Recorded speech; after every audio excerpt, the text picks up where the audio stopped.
Welcome to the You Are a Force podcast channel, your go-to space for real stories, fearless dreams, and unstoppable women rewriting the rules.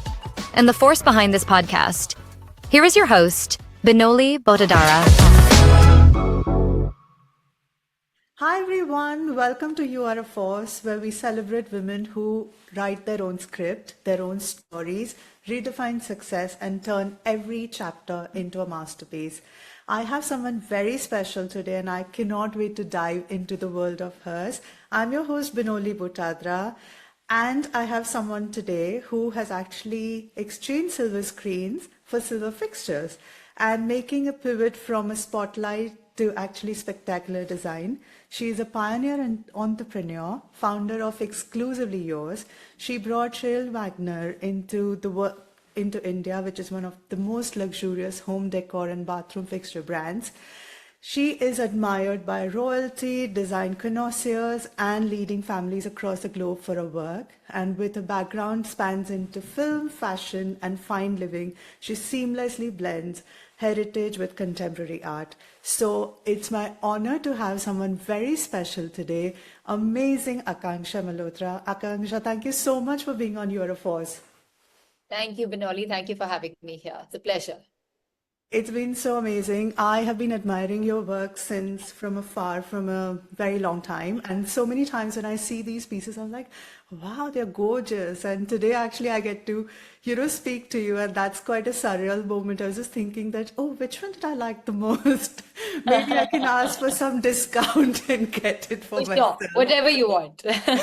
Great. Thank you. Thank you. Thank you. Akanksha, I want to start with very beginning. You grew up in a film legacy, right? Your grandparents were renowned actors. Your grandfather is legendary Prem Nath and Beena Rai. Beena Rai.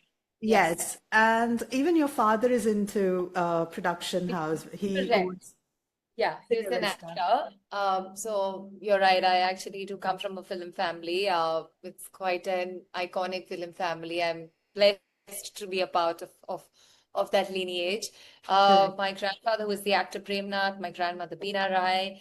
My father Prem Krishan, he was an actor and then he turned into a producer. We have a software production company called Cinevista Communications. So we actually were I wouldn't say we, I would say he. They were the pioneers at that time who started TV software for Doordarshan, and they were all serials, Katha Sagar, Gul Gulshan Gulfam, they were really, really, really, shows that went on for 100 episodes and over and over and over. So so come from family that belongs there. It's so amazing, actually. So I just want to know that, how was it to grow around this scripts and sets and stars, and actually, did that creative environment shape your design sensibility in unexpected ways? So you know what? I think for me, being born and brought up in the industry, I think ever since we were little, our holidays were always going with my dad on a set where they were shooting outdoors. Like I said, whether they were shooting Gul Gulshan Gulfam, they were in Kashmir. We remember our entire childhood going on the set, being on the houseboat, being amongst all the, camera, lights, action, and, cinematographers and directors and actors. So whether it was TV, whether it was ad films, my dad shot, that famous ad Pan Parag, Pan Masala, Pan Oh, Parag. really? That Was was it shot by, him? it was shot by him. So literally, like I said, so our entire childhood has Was been that? on, whenever it was holidays, dad was working. So we had school holidays, mom would just take us and we would just go on set. Right. So I think, like I said, ever since we were little, we've always seen an amalgamation of so much creativity, whether it is how lighting is done, how a script is, how a conceptualization of an idea converting into a script, into, dialogues, into, how you cast the actors for each character, and then, putting the entire project together. It's all creativity, right? It's all basically telling a story, right? Yes. How you think about something and how you just tell the story to the audience or to people. So I think definitely, because like I said, since I was little, that's what I have seen. And because it was such an integral part of my growing up. I think it definitely influenced my silver, my line that I create, that I design. It's is literally telling a story, Yes, that comes yes. out in the way of an artifact, or it comes out in the way of, a product that I create. Hmm. Yeah. Yeah, I'm sure because I think you imbibe and you actually take it so much in without even realizing. And therefore, Yeah. I think the natural path for you to get into films, right? Because that's what you were living and breathing at that point in time when you were growing up. And you spent a couple of years in the film So business as well, right? yeah, so actually, funnily enough, Nolly, the thing is, my dad, we're just two siblings. I have an older brother, and my dad never wanted me to be in the industry. He Really? actually, yeah, he was one of those who said, I have a daughter, and eventually I just wanted to get married and settle down and, whatever. So he was not one of those who wanted to meet me to, get into the movies and get into the films, because I guess his entire childhood was in the films. My entire childhood was in the films. He knew all that it entailed.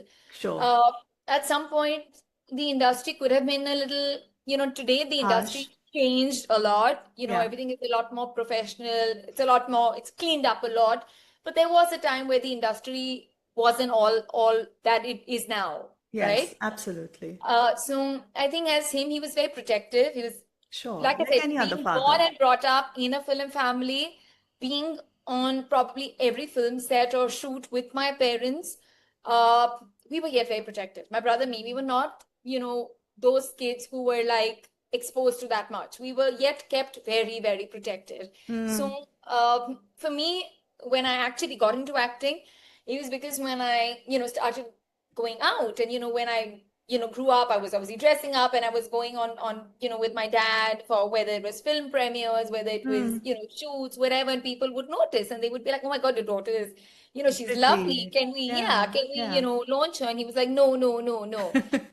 And then finally I kept getting offers. And then, when it's like when something is knocking at your door and you're just putting things down again and Yeah. again. What's the And harm? Yeah. yeah, so then I my mom actually, she was a huge support, and she convinced my father, and he said, you know what, let her give it a shot. Like, she's Mm. getting these opportunities. Why are you just, let her live her dream if she feels like doing it? Sure, sure. And that's when I actually started, and I did my first film in 2002. We shot in 2001, released in 2002, which was Ye Mohabbat Hai. Wow. And yeah, so that's how I got into the industry. And I actually I had a very short lived time to work Career. in the industry, because Yeah. my dad, like I said, he was never really keen on me to be a part of it. But even whatever the 3 years that I had was amazing. I had an amazing experience. I made some, I learned a lot. I made lovely friends. I made some I just think, everything is an experience, everything is a Yeah. learning. So it was an amazing experience. I hear you. And I think mothers are very, very special thing, right? I think they always support daughters. Like I come from a business family and I'm a Yeah, Gujarati and girls in our communities don't really, yeah. I mean, study much with the career perspective, right? You study because you want to get married and it looks more Correct. presentable. And Yeah, my it was mom those very, times, not now. I think not now now, yeah. yeah, yeah, yeah, yeah. But still, I Yeah, think yeah, yeah. even Yeah, today, the objective in your life is to find a nice groom and get married. Like everything absolutely. else you can do, that's a Yeah, byproduct.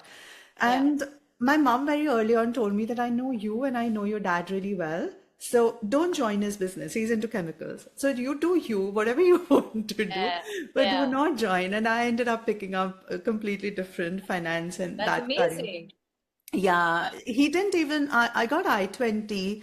I Yeah. mean, for my master's, I did MBA, and after that, I wanted to go to the US. He didn't let me go. He's like, if you'll go, you'll never come back. And my Oh, mom really? fought with him, and I ended up going to Harvard 1 year. Wow. and I came back. Yeah, so I think I totally resonate when you were talking about your mom, and Yeah, I can imagine because I've lived through that. yeah, I still live through yeah, that because there are so many yeah, choices which mom can yeah. actually support. Yeah, so I understand that. Absolutely. Yeah, yeah. And I think for me, my mom is literally, I mean, my father is my weakness.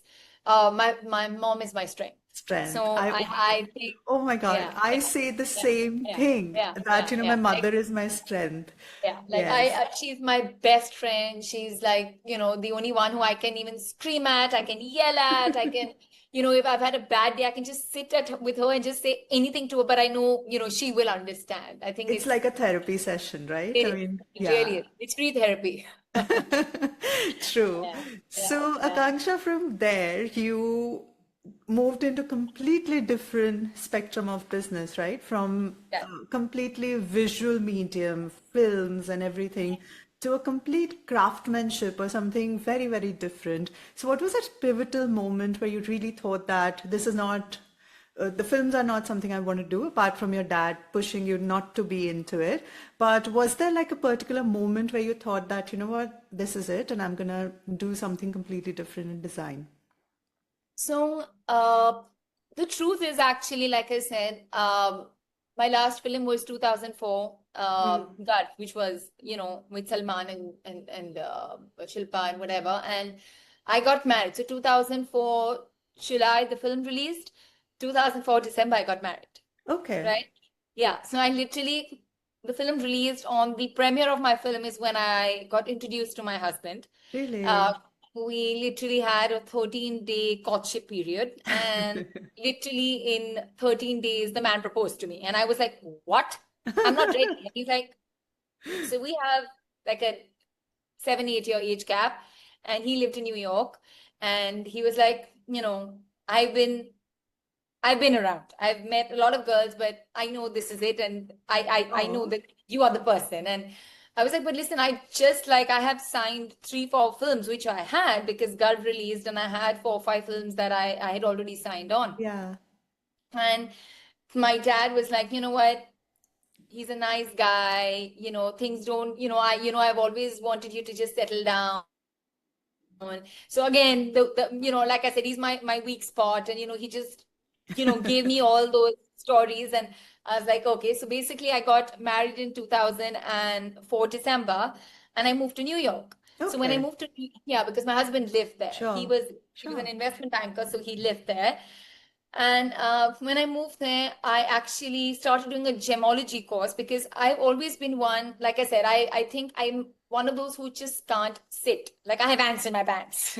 I literally do. I just can't sit. Like if my kids make fun, they're like, Mama, when Calm can you down. get calm? Like when can you? I said, I find it a waste of time. I'm like, you have I to agree. utilize your time in doing something. I said, I Yeah. just can't just keep sitting. So anyway, long story short is we moved to New York. Uh, I started the gemology course. I did it for about 3 months. In March, I was pregnant. I conceived. So literally December, I got married. In March, Wow. I conceived. I continued to finish the course. Okay. Uh, then of course, then I had my baby, and then my entire life changed. Hmm. I was one of those eccentric, Mother. crazy, paranoid moms. My kids would love me saying this right now, but my focus just changed. It was Shifted. literally all about them. Like my life, my every breath, my everything was just the kids, kids, kids. To the extent my husband said, you've neglected me, you've forgotten who I am. And I agree because literally I think it was my first baby. I lived in America. We didn't have family there. My Yeah. parents-in-laws lived here. So I think for me, it was a lot To juggle. to juggle. A Yeah. new city, a new place. I barely knew my husband for 6 months before I got married to him. Yeah. I had a baby. So there was a lot going on. Hmm. Uh, anyway, at that time, I kept doing my course. I focused on my daughter, and then we moved back to Mumbai after 4 years. When Okay. I moved back to Mumbai in 4 years, I told my husband, so the moment my kid, we have a child, and she's ready to go to school, I wanted to do her schooling here. I wanted to know her values. I wanted to have the I didn't want her to be an ABCD. I wanted her to know what grandparents are. I wanted her to have the culture. family structure, bonding, everything. So Yeah. when we moved back here, I actually then started working with my dad again. I got into production. I started handling production. Again, something creative, right? Sure. So I was handling production. I was on the set handling a couple of shows. We had a show called Music Station with Renuka Shane. So I was an EP on that. There was another talk show. So I did a couple of shows. My brother and me worked on a show for Disney. So, I handled a couple of things. And then, like I said, my life's been quite a whirlwind. When I was in 2010, I got pregnant again. I had my number two.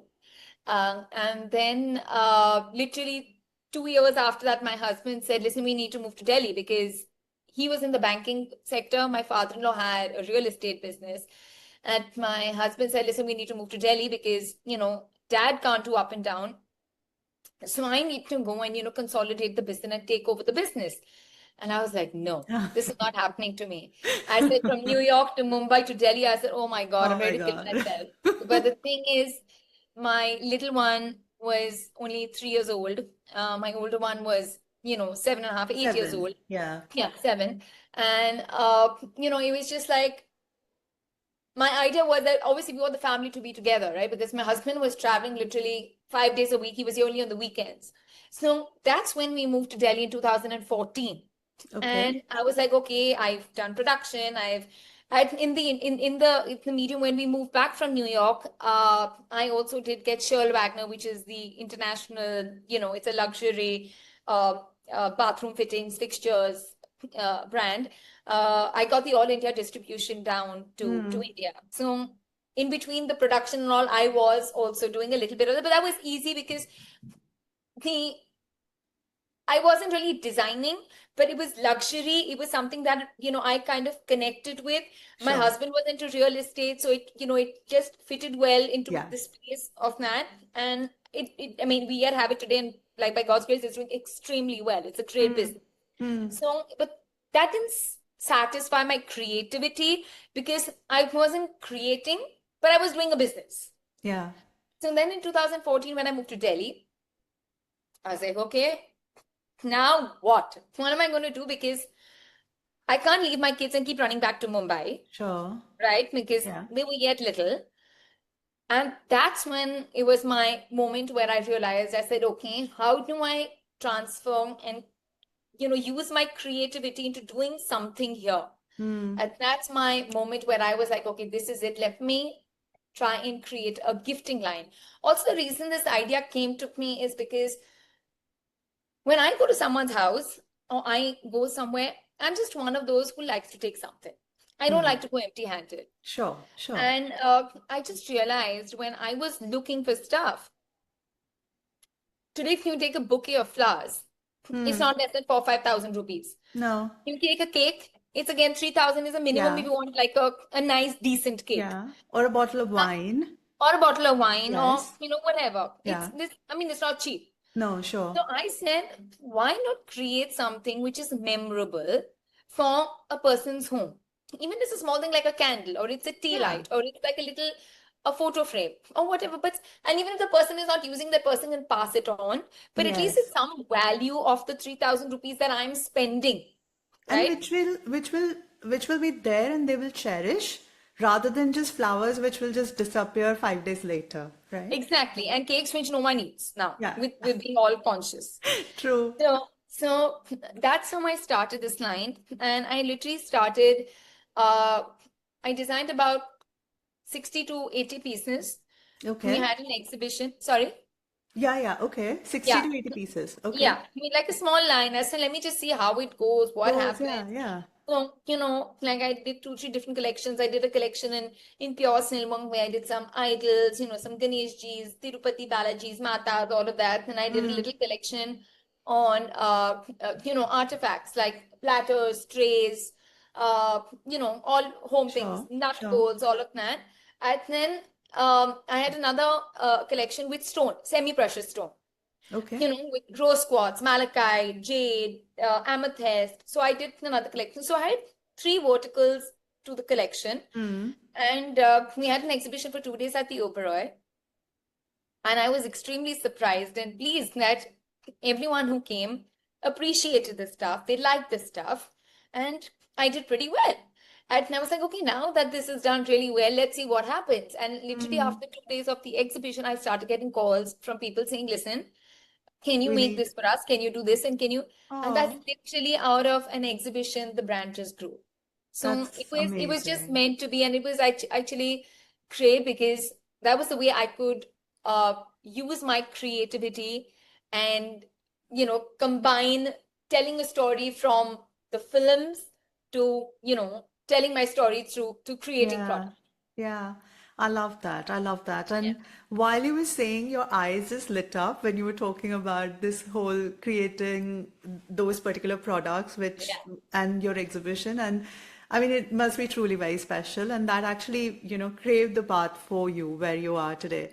But I want to bring you back to the Shell Wagner when you actually brought that in India. It was way back in 2012, and I don't think India was, I mean, what it is right now, what we see in terms of all the luxury market, like currently, it's what, 1.6 billion worth market in terms of the decor, luxury decor, and it is going to be around 2.9 billion or 3 billion by 2033. But at that time, like 15 years ago or 13 years ago, it was something not really heard of in India. So what made you have the confidence in Indian homes or consumers that you were ready to bring like a gold-plated facets or onyx basins or heritage designs? I think, like I said, my husband we lived in New York, and we had Shirl Wagner stuff in our homes, right? So we loved it. And when we moved to India, we were building our home in Delhi, and we have, Delhi homes are huge. So we literally had about 20 fixtures and no, I'm just counting exactly. Yeah, we had about 15 bathrooms. Literally 15 bathrooms in the house. Wow, okay. Right? So we were like, we want it to be Shirl Wagner. And literally our home, when people came, people used to actually go to the toilets and they were mesmerized with the way the toilets were. It's a piece of art. Sure. Shirl Wagner is a piece of art. It's like literally their faucets or their wallpaper or their doorknobs or their handles. Everything is a piece of art because it's not made out of steel. They're made out of actual jewelry. Like today you buy brass, you buy copper. They are handcrafted, they're carved. Then they go through processes of plating. It's like how I create my silver is how Shirl Wagner is created. Correct. So that also inspired me to sing. Like I actually went to the factories at Evan Jeffney, who is the CEO of Shirl Wagner. I spent like weeks with him to understand the brand, because obviously when you brought it here, you need to know about the brand. Correct, yeah. But you got to be convinced first, right? Before absolutely. And the reason I think we got it because there was already a strong presence here. But yes, it was a very niche market. Correct. But the thing that I felt that there was a rising class in India that valued global brands. There was that people who were more aware. They were conscious about good stuff. They were home proud. They wanted nice things in their house. They wanted something which was different, So I think people were very home proud. They were ready to invest not only on themselves, but into their homes. And I think that's what, made us bring the brand here. Yeah, because it has like such a beautiful history from 1940s, and I've actually seen in a couple of movies or, in like Beverly Hills and Park Avenue. The Plaza Hotel in New York, they have all their, so the thing with Shirl Wagner also is they personalize your basin. So if you want a basin, like at the Plaza Hotel in New York, all the basins on the band of the basins, they're basically gold plated. They will actually design your design. If you give them a design, they will customize the design on the band. Wow. And they even customize your logo. So all the P and P, the logos of the Plaza Hotel are all customized for the Plaza Hotel by them. Oh, wow. I didn't know So that. I mean, we have confident that, we're not allowed to obviously disclose the people we work with, but we have a lot of people even here who we've done stuff from Mitchell Wagner, and a lot of them have their stuff personalized. Wow. That's such a Yeah, rare and also quite a piece of art or heritage in your own home, right? exactly. That's the thing. You're only a person who is home proud, and it's not cheap, right? It is No. expensive. That's why I say it's a niche market. Like my family made fun of me when I got it done. They were like, "Oh my God, this is like literally sitting on a gold throne to like literally, And they were like, "We were like, yeah, it is." But there's some people who love it. Okay. How much, Yeah. just for the curiosity's sake, how much would the wash basin cost? So it really depends on so they have different lines, right? They have a marble line, they have a semi-precious stone line, they have your regular, porcelain basins. So I think anywhere a basin would start, the I love, which is my most favorite, is they have the literally basins which are hand painted. Like they Oh, have a poppy collection, like literally they're painted by hand, the entire collection. And it's hmm. a full collection, right from your basin to your bidet to your toilet to your everything, your Yeah. doorknobs, handles, Yeah. shelves, everything they Everything. have. Yeah.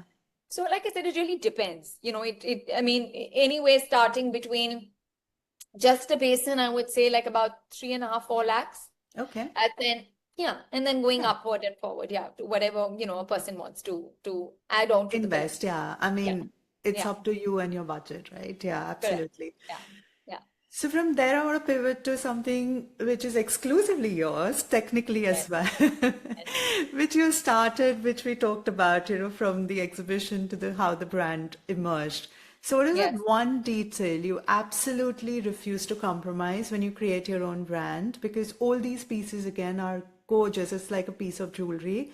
And what really happens to the pieces you created, but either they did not sell or they were damaged? So what do you do with it? You tucked it away? I mean, count it as a loss or sell it for No, cheaper?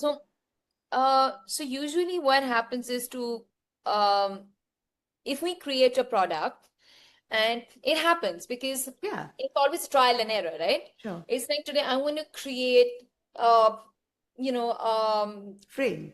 a frame, Yeah. right? And there is a specific design I have in mind. Hmm. Uh, Now what happens is maybe there's literally one detailing of a leaf or one detailing of the curvature of a flower, how it's supposed to be carved, and it doesn't come the way I want. Hmm. Hmm. Now we are also trying to obviously not just take things and shove them away because it's a waste, Correct. right?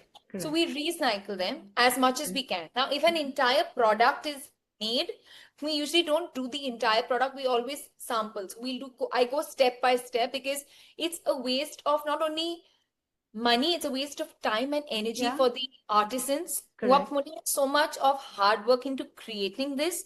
Mm-hmm. So I feel horrible to if they have created something and we are like, shelve it and just it's not happening. Yeah. Yeah. So the idea is to make sure to be involved in every step of the way Hmm. as far as possible to make sure everything comes properly and done properly Hmm. before we actually execute production. Okay. Okay. Yeah.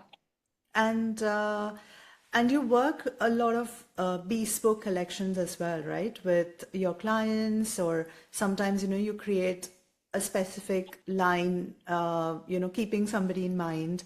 So if you were to actually, tell us like what's the golden rule of nurturing those relationships or creating that sort of trust where actually the project could be worth millions, but it's secretly priceless because they come to you with a specific intention. So can you tell us like how do you work? Do you do very So bespoke as per the yes. client? So the golden rule, I think, not only in this business, but in any business, is absolute discretion. So we do not, if in fact, as we speak, I have a client who I'm working with, and I've created something for her. It's for a wedding. Mm-hmm. She needs about 500 pieces of it. Right. And she requested, she said, listen, she came with an idea in her mind. Mm-hmm. She said, "This is what I want. Can you create it for me?" So I obviously went back and forth. I sampled for her. We did a couple of variations of colors, birds, whatever we Yeah. put together, everything. Yeah. And then finally, when she came, we, got the order finalized, put into production. She requested, she said, "Listen, my wedding is happening in Jan. Mm. I know you have, created this for me, but I have a request. Just don't put this out in your store, or don't put it on your website, or don't show it to anyone, at least till my wedding is done." Yeah. I said, Yeah. absolutely, Fair which enough. is only fair. Yeah, So of course. I think, at the end of the day, see, for me, I've never worked, I won't say never worked, but I don't think money is something that has driven me. I'm not one of those who is driven by money. There's some people Yeah. who work only thinking about the economic Commercial. of the business, commercial, Yeah. right? Yeah. For me, my husband handles that. It's very clear. If you ask me anything to do with the numbers, I'm horrible. I'm horrible. But if That's you not your ask me, strength, right? it's not Again, my going, strength. yeah, It's not my exactly. strength. Yeah. And I don't I'm not ashamed of it, because that's just not. No. I think I'm creative. For me, what moves me is creativity. If today somebody comes to me and says, "Listen, uh, you know what? This is your clip, and can you design this clip?" I'll be like, "Okay, perfect. Let's look at this clip. Let's see. Let's put a little silver piece here. Let's put a little flower here. Let me try and put a little diamond here. Let's put some diamonds here." Yeah. So for me, creativity is something that I love. Yeah. So when a client comes to me and they have an idea, we will give them all the respect, and we will always make sure that if they do not want what they are getting made to be out there, we won't do it. Right. So that's what I wanted to know, that do you go with somebody who comes with an idea and then you develop and put your inputs, or you have a mood board and then from there you actually convert into, and then you tell them that, this is what you have. So I'm sure usually it's a mutual thing, because if somebody comes with the idea, of course you can help them execute it. But sometimes, you also do not know that person really well. So to give them any advice or offer any, product, or I think that's also a key, right? Because if I like red and if you keep giving me yellow, then I might not really like it. No, you're absolutely right. I think it's always teamwork. And like I said, see, today, if it's a friend I know, like I have friends who I work with, I don't even need to, blink an eyelid. I know exactly what they will like, what they won't like, and I Correct. can create for them. Yeah. But when I have new clients or new people who come and ask for things, they will come with an idea, right? They'll say, like, someone came and they said, "Listen, my idea is the chakra, the healing chakras. Yeah. Now, I want to do my wedding, but I want to do everything related to the chakras." So that was her theme. But Correct. now, how I have created 10 different products Items, with yeah. that theme in mind. Correct. Was Correct. it came to my, it was how I designed it, how I put it together. How was that chakra created? What are the colors that will go into it? So somebody comes with a certain, I think, thought in mind, but then to make that vision of theirs and turn it into reality and give them what they want is something that I enjoy and I do. And do you get all the productions in India, all the Everything. artisans? Everything. Like, we have nothing which is machine made. Okay. Everything that we do is handcrafted. Okay, I love that. Yeah. And also, can you give us your favorite like material or any particular, product which you love or you obsess over, and you think that that's something you would want to use in every product of yours or every creation of yours? I think for me, I know it's hard to pick a particular line, because I think every line that I've created holds a special place. I think we created a line collection, which was my bar collection, which I think has literally, it makes me so proud, because that's one collection when I go to anybody's home, I will always see the collection there. I think it was literally, I don't know how it came. Like I said, it's a story. It was Yeah, of course. literally you know, a lion. And I was like, okay, I have this, I want to do something with a lion. How should I create something with a lion? And literally, we sculpted the lion. Now to even sculpt that lion and to get the features of the lion perfected, they were all handcrafted, right? So Mm-hmm. literally making the lion and then converting that lion into a ice pail, an ice scooper, a tray, a cheese platter, a sushi platter. We've done Wow. nut bowls, we've done salad bowls, we've done napkin holders, we've done tissue box holders, we've done Mm-hmm. toothpick holders. I've done Wow. bottle rest, I've done wine glasses. Wow. So I've Love done a that. champagne chiller. So like literally from one lion, I've created an entire collection. And that Collection. collection, I think literally everybody knows exclusively yours for the lion collection because I think that became like a A trademark. signature. Very Yeah. significant. Yeah, Yeah, yeah, absolutely. Absolutely. Because I was genuinely wondering that the way metal prices are these days, yeah, the silver alone has grown 45% this year. Gold yeah. is, let's not even go there. It's Oh like yeah, it's crazy. mad. Yeah, yeah. So when you collect or when you create something with these precious metals, so because the prices are so high and ultimately your production cost also goes up. So how do you sort of create a product and then adjust into the pricing, or are you moving away from those precious metals and creating So something else? yeah, so what happens is I think with silver, unless somebody is making something for their own home or for themselves, a person is ready to invest, Hmm. right? And considering now more so because the silver prices are, literally Appreciating. skyrocketing so much. And this is what I realized this Diwali season that like last Diwali, the amount of people who ordered pure silver to this Diwali, there was a huge drop. I'm sure. And it's Not only opposite. surprising. Yeah, yeah. But the thing is, we here have a substitute. We will give you silver plated items. Now, even in silver plated, there are different variations of silver plating. Okay. So, people actually like what you get in China.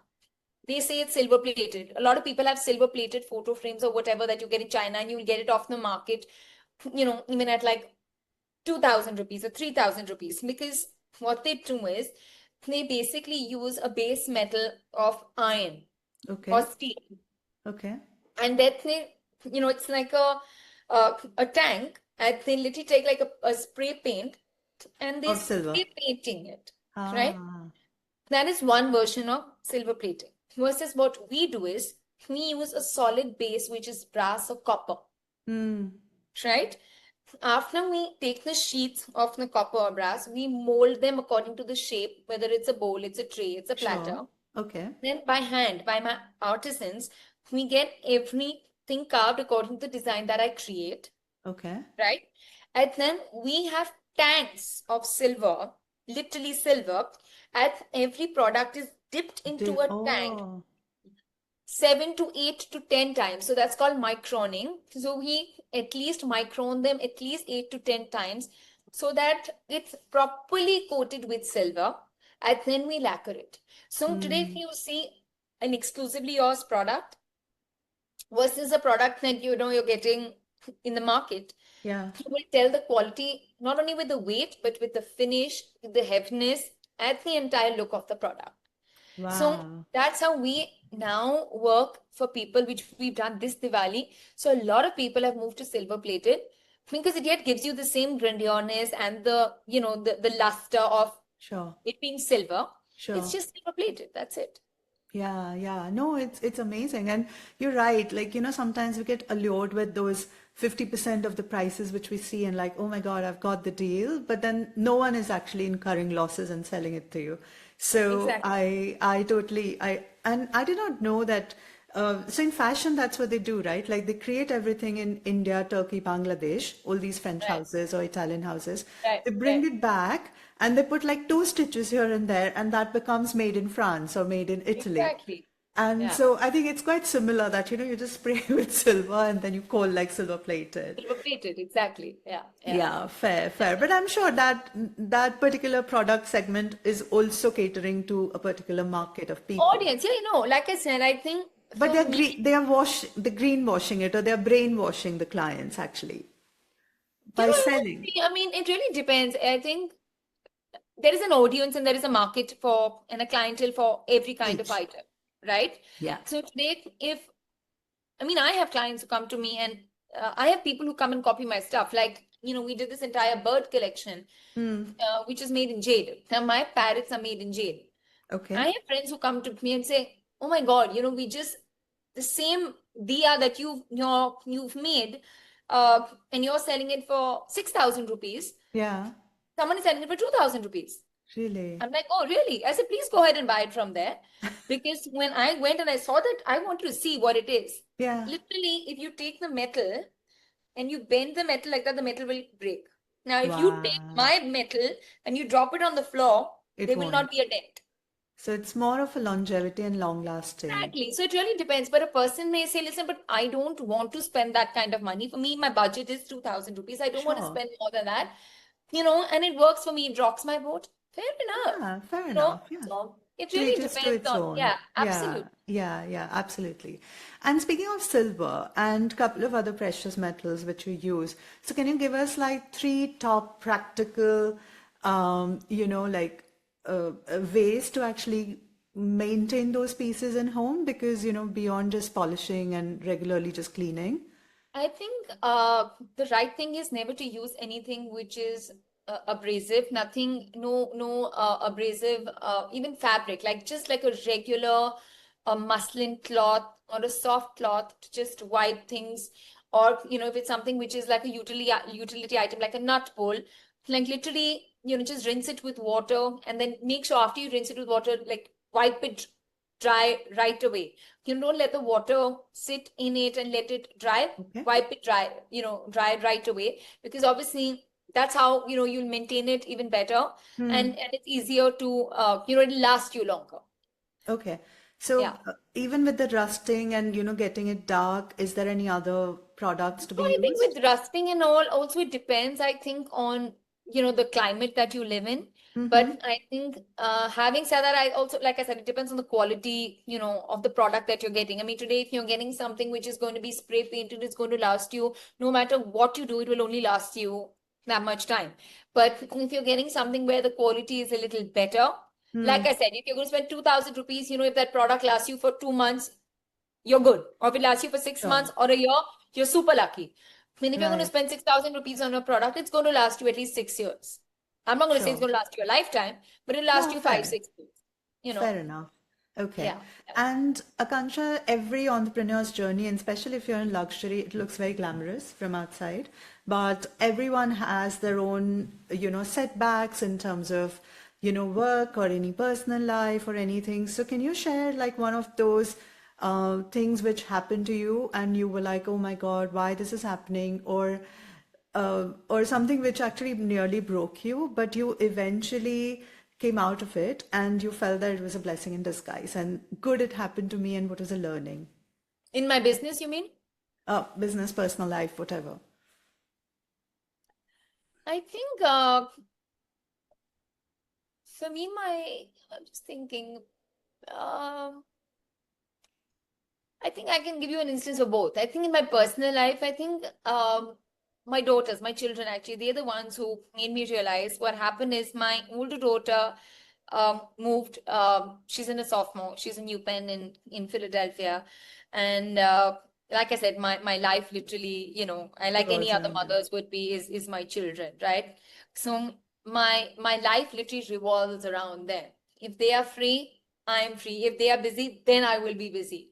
So I remember there was something that was happening, and it was a big thing that was happening for me. And my daughter was leaving to go to university, and I just put everything on the back burner. And I said, I don't want to do anything right now, because right now I just want to be with her. I want to focus on her. I just want all my time with her. And she sat me down and she said, Mama, that's not how it should work. Your business, your work is something that is yours. It is something that you know, you've created, you get happiness out of. It's something that belongs to you. It's something that is you know, is your thing to do. I'm going to get busy with my life, but this will always be yours. Yours, yeah. And I was like, oh my God. And you know what? That she is only 18, 19, and she's like, don't give this up and don't take away from this for anything or anybody. And she was 18 at that time, and for her to say this to me, I was like, oh my God. You know, like it was a deep thing for a child to realize and say that, which I, in retrospect, I think I've learned from that today, because I think she was right, because she's gone, she's there, she's busy. My younger one is busy. And you know, we as mothers, I think, and I think she also said that to me because she knows that my life would literally, I would stop anything and everything, you know, for them. And she made me realize that that's not how it should be done. You have to have your own life. You know, your life can't just be us. So I think that was my oh my God moment, that oh my God, my kids have taught me something. Yeah. Yeah, great. And any you wanted to even share professional? Yeah, professionally, I think so like I was telling you about compromising on quality. So it's an interesting story. So I had a client who came by, and you know, she said, listen, my budget is 2,000, not even 2,000. My budget is 1,000 rupees, but I need 1,000 pieces of something. Okay. So I was like, okay, you need, it's a good quantity, 1,000 pieces. And she said it may go up to 2,000 pieces and then 3,000 pieces and whatever, but I don't want to spend more than $1,000. I said, okay. So I said, let me try and see what I can do. Now, obviously, trying to create something in that amount, I was compromising on quality. I was compromising on, you know, what you believed material. in, or the kind of, yeah. Exactly. Correct. So when that product, which I created, actually came out, and it was, you know, when it came out, developed, came out, I was in shock. I was like, what is this? And they were like, पर madam ऐसा ही होएगा ना, आपने हमको बोला budget आपको इतना True. चाहिए, इतने budget, you know, how what can we do in that budget? Yeah. I was like, oh my God. I was like, there is no way, even for free, forget 1,000 rupees. Even if this You will lady not tells do me, it. give me this item for free, I will not do this. I was like, you know, so you have to know what your strengths are, where you want to, you know, draw the line. And you know, it's not necessary to be a master of everything. You know, if you No. wanted something in the 1,000 rupees, there are Go thousands to of someone options. else. Yeah, go to Exactly. someone else. Yeah, Exactly. yeah. No, I So that's why agree. I realized that, you know, you can't, I have to stick to what I'm best at and what I Because believe. that's what we go to certain brands for certain things, right? You can't go to Hermes and expect an average quality machine made bag because Correct. you're spending something. And if my budget is like 500 rupees, I might not as well go to Hermes or whatever, you know. Exactly. So no, I totally get it. And more power to you that you did not compromise, because sometimes we're so tempted. Yeah, you absolutely. That's what I said. I did. I got the reason, and I felt ashamed of myself that I even got tempted to, you know, do something like that. But the good thing was I realized that that is not my forte. Yeah. You And know, that itself was a great learning, right? And that set the exactly. standards. Yeah. Exactly. No, I agree. And more power to you. Thank you.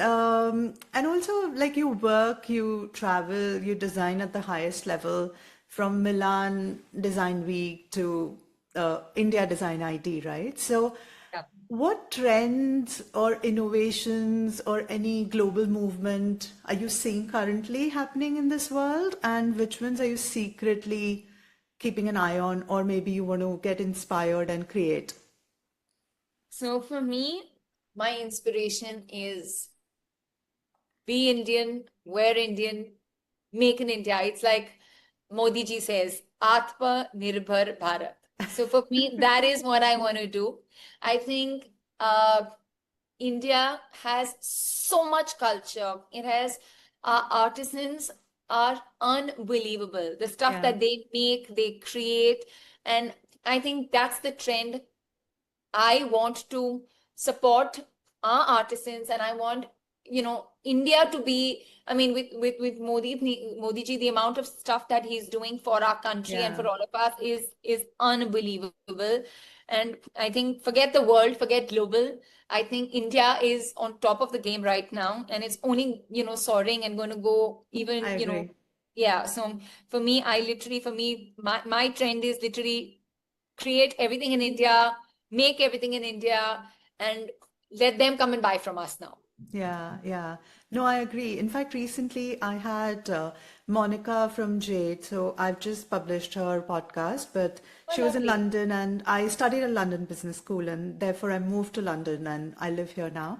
So she wanted to come and talk to the students at LBS Right, about Indian heritage, Indian artisans, because they work very closely with Indian artisans. right. And Yeah, yeah, so, yeah, and I'm telling you, like people were amazed because yeah. everyone in the room except one person was not Indian, and they were so Wow. happy and Yeah, interested about yeah. learning about the craft. And because she gave us like a lot of personal stories which we really don't read in magazines, Right, and they were right. very fascinated. So I think internationally also people appreciate when there's something authentic and they like this Absolutely. culture and authenticity, more than anything else. Absolutely. Yeah, Absolutely. yeah. And okay, last but not least, if you were to give any advice to all the women or all the people who are listening today, what is that one piece of advice you would give it to aspiring entrepreneurs who want to get into the line of luxury? It could be maybe homemade stuff to, like designing people's homes or even hotels. I think for me, uh, you have to be passionate about what you do. My only advice is that I think whatever you do, give it your best, give it your all. Uh, if you love what you do, you will always do the best, and uh, yeah, I think for me, it's literally just, yeah, I think, I mean, as advice, I think it's a very personal uh, place everybody is in life, and I just feel that if somebody really loves what you're doing, You will whatever it find may be, ways. you will find ways to make it work. I agree. I totally agree. And Yeah, sometimes, the world is against you, but if you're passionate about it, you will figure nothing can out stop you. ways. Yeah, Yes. nothing can Yes. stop you. Yeah. And one more last thing I'm going to squeeze in. What is the most extravagant client request you've ever received? You worked with celebrities and, all these people. Like, I really, because I've asked this to so many people and they get like bizarre requests from the clients. And did you actually make it happen? So actually, I have to tell you this story. I mean, again, I don't want to disclose names, but No, sure. someone from the film industry who I've worked with, and it was one of the most difficult projects I had to do, but it turned out to be the best collection, one of the best collections we've ever had. Really? So it was actually this girl who came and she had a concept in her mind. She was doing something, in fact, for uh, you know, Paris and for some stores in Milan and whatever she was, supplying to them. Hmm. And she said, this is what I have in mind, and I want to create these ornate mirrors, life-size mirrors. Like you see mirrors, like the big mirrors Yeah, that are on the yeah, wall, yeah. like on your console mirrors and whatever. She says, I want to create mirrors, but my mirrors will tell a story. Okay. I said, okay, that's very interesting. And Yeah. I love challenges. For me, I was challenged. Like this was like, oh, wow. What an amazing thought that how will a mirror tell a story, right? Yeah, yeah. So we literally sat for months and months and months Hmm. to create these life-size mirrors. But once they were created, they were literally, without exaggeration, they were masterpieces. They were a piece of art. Wow. And literally they had mirror, they had stone, they had enameling, they had metal, they had gold, they had silver. So it was literally a blend of so many different elements, different shapes. We had an oval mirror, we had a round mirror, we had a square mirror, we had elements of a dragonfly, we had elements of a ladybird. So we had like dangling things, we had chains. So we did about Wow. 20 mirrors in different shapes, sizes, and whatever. But it was by far the most challenging, but the best collection we did. Really? Oh, I would love to see that. Maybe I can just put up, one of the pictures onto our chat. Go and see it. No? Really? Go and see it. Like Oh, I said, such a we give shame. full discretion and full confidentiality to our clients. So, I mean, I have the pictures because it's something that I'm so proud that we created. But yeah, but we No, do I not. respect that. I, So I we would don't put respect it up. that. Yeah, because she sold it. She's selling it somewhere else, and it's somebody from the industry. So have to Okay. give them. Yeah, No, no, yeah. no. I thought it's Yeah. for the public display, so that's why I No, was no, no. asking. It was something we created. So that's also what we do. Like if someone comes to us and say like, this is what we want, can you just make it for us? I'm happy to do it. Like I Yeah. said, for me, my ideas, I'm not fixated to anything. As long as you give me, my creativity and my creativity gets satisfied and you give me leeway to, put things together, I'm happy to do it. So Hmm. we personalize, we customize. Like I have clients who come to me and say, listen, this is what I want. This is my budget. This is how I want to customize this. We do it all. Okay, okay, good to know. Yeah, And I'm going to yeah. keep that in mind because right now, when you were speaking, I have my cousin's wedding coming in Oh, February. So I'm going to okay. definitely speak about you to her. But Thank before I you. let you go, I want to jump onto a rapid fire, whatever comes to Oh, your mind. wow. We Yes, have a rapid fire also? just a very quick one. And because I can't let you go because there are some questions I want to personally know. Okay. So this is not just for the audience, but also for me. Okay. So I'm going to Okay. just quickly jump into it. What is the Okay. one self-care routine you swear by?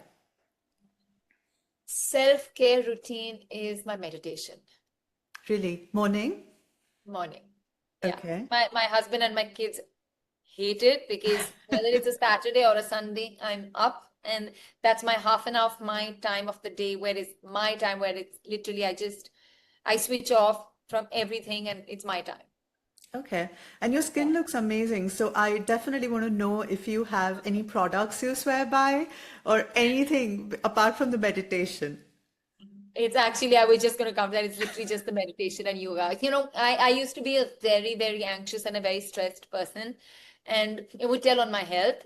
And it was thanks to COVID, actually. COVID did good to me, actually, because thanks to that, where I actually started investing a lot of my time into meditation and yoga to calm down. And touch wood, by God's grace, I think that's really helped me a lot. And you So, socialize so much. Like I see you in, like, not in a bad way, but you have such a busy schedule. So how do you maintain yourself? Because I go on a holiday or I go on like 5 parties and I put on 10 kilos and then I'm like, okay, again, back to the cycle. So I really want to know. so, people don't believe this when I say it, but my friends who know me know I have the biggest sweet tooth. Biggest sweet tooth. So I would not eat food, but if you give me like an ice cream, a tub of ice cream, I'll gulp it. If you give me like an entire chocolate cake, I just finish it. If you give me a bag of chips, I'd eat it. So it's not the healthiest thing. I'm not Sure. vouching for that or promoting that. But yeah, I mean, what I do is I exercise. I Hmm. do my yoga. I I try and do a little bit of strength training and weight training twice or thrice a week. But I do Okay, my yoga at least 4 to 5 times, at least 5 times a week. I like to do my yoga. perfect. What's your favorite city for design inspiration? India, Okay. Any specific yeah. city? Anywhere? Any? Any specific city in India? I think, we have such beautiful culture, our buildings, whether it's you see Hyderabad, you see Kerala, you see our Taj Mahal in Agra. I think we have such beautiful heritage, our historic buildings. They're just stunning. I mean, even in Bombay, if you even literally go to like Victoria terminal, you go to Yeah. I mean, they're buildings which are just beautiful. So I don't know True. why we are always looking at beauty outside of our own country, because our country is beautiful. I know India is a mood board. Yeah. Absolutely. Yeah. What's the best piece of advice you've ever received? Best piece of advice that I've received.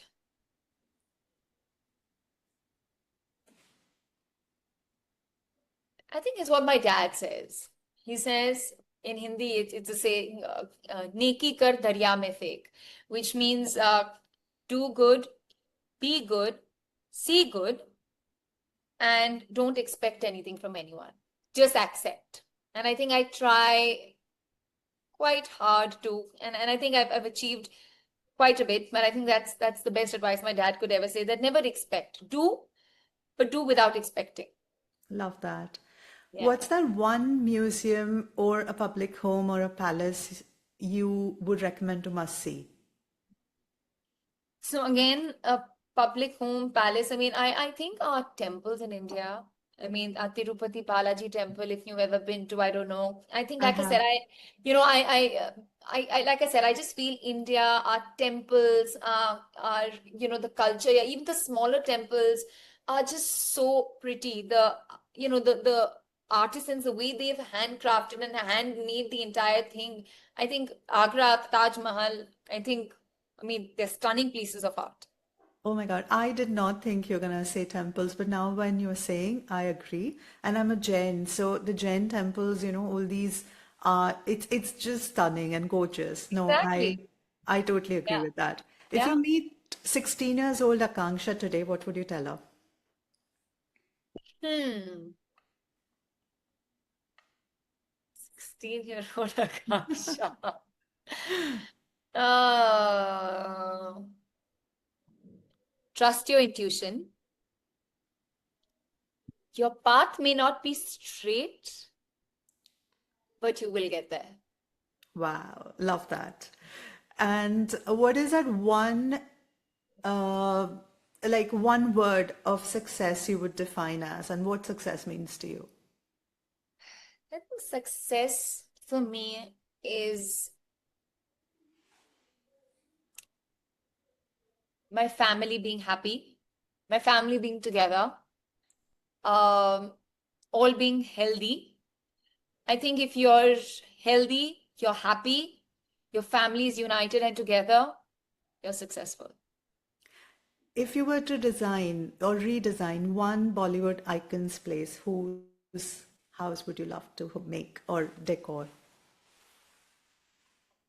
Bollywood icons, I don't know actually. I haven't thought that much. I don't know. No. Okay. Most favorite restaurants apart from Bastion in Bombay? I like that you said apart from Bastion. Yes, Uh, apart from Bastion. I mean, uh, anywhere in the world, if you can name two, three. so Wasabi, of course, is lovely. Love that. One Yes. of our favorites. We've got actually I'm a big coffee person, big. So I'm not a foodie as much as I'm a coffee and a dessert person. So Blondie actually also opened by the Bastion owners is lovely. I love it. They have the best matchas and coffees and desserts. So I love Mhm. Blondie. Bougie Cafe, which is another amazing cafe that they've opened up in Mumbai. I love that. Mm. And Thai Pavilion. I love that Okay. place. Yeah. Okay. And last Yeah. but not least, a movie of your grandparents' era, which you love revisiting, and it's a classic memory to cherish. Taj Mahal, my grandmom's. My grandfather's aunt. Oh, great. On that note, Akanksha, thank you so much. I had a blast talking to you. Thank you for giving us the glimpse inside your world. And you haven't just inherited the legacy, but you've actually proven that what you exclusively design and build with your life is actually a true luxury. And you've shown us that, creating business boils down to craft vision and uncompromising perfection. So thank you for doing what you do, and thank you for sharing a part of your story with us. And this has been amazing. And to all the listeners, go chase that dream, build the home, the decor you want to create, even when the world is against you, even the metal is not perfect or available, but just go out there, create your own signature, create your own dream and then ultimately go live your life even when nobody's supporting you. And this is a sisterhood and we are supporting each other. So be there, be good, stay stylish and stay powerful. Until next time, thank you so much. Thank you. Bye. Bye.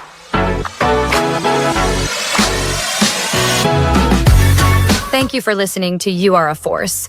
Hit subscribe and join us next week for more powerful stories from women rewriting the rules. Until then, keep building, keep leading, and remember, you are a force.